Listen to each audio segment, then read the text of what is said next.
Senate has continued to make significant progress in the personnel business.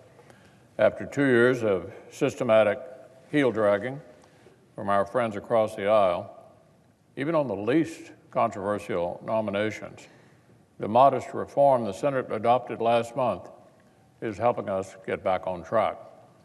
Another slate of capable nominees are now on their way to work for the American people.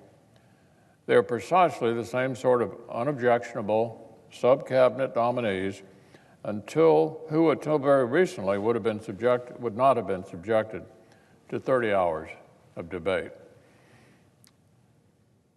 They would have tied up the floor for days before being confirmed anyway. So they are perfect examples of why the Senate returned to our longstanding norms of processing lower-level nominations. And now the American people are getting the government they elected at a more reasonable pace.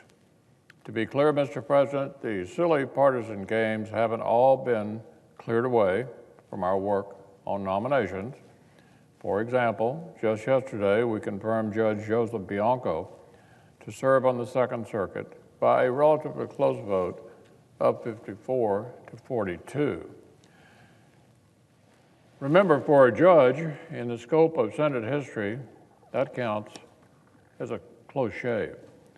So we're looking at a controversial person? Are we looking for an individual that senators agonized over and painstakingly studied? Judge Bianco brings a unanimous, well-qualified rating from the ABA. He's already served as a judge for 13 years in the Eastern District of New York. Oh, and by the way, he was confirmed to that position by voice vote. In fact, back then in 2005, one of Mr. Bianco's most vocal supporters here in the Senate was none other than our friend, the Democratic leader. Here's how he praised his New Yorker to the Judiciary Committee in 2005. Senator Schumer said, "I'm proud to support someone as outstandingly qualified and well-respected as Mr. Bianco." Outstandingly qualified and well-respected. Well, that was then, and this is now. The nominee is the same. Well, actually, he's not quite the same, because now he's been a very highly regarded district judge for 13 years, so this nominee is actually even better.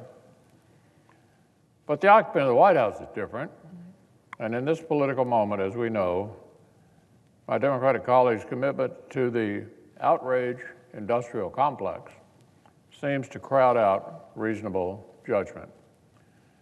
So now this week, the Democratic leader lumped the same individual he used to champion into what he described as, quote, hard right nominees. And then the Democratic leader and almost every other member of his conference proceeded to vote against him, voted against the same nominee he had praised in such generous terms before. I can only conclude that now the outrage industrial complex comes first. Not the facts, not the nominee's qualifications. The outrage industrial complex comes first.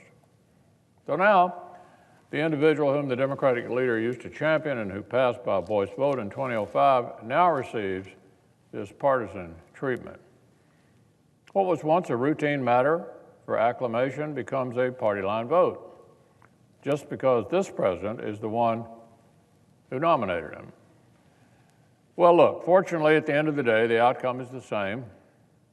Judge Joseph Bianco, along with a slate of other well-qualified nominees, is now on the job, and Republicans will continue our work to give the American people the government they chose, the government they deserve.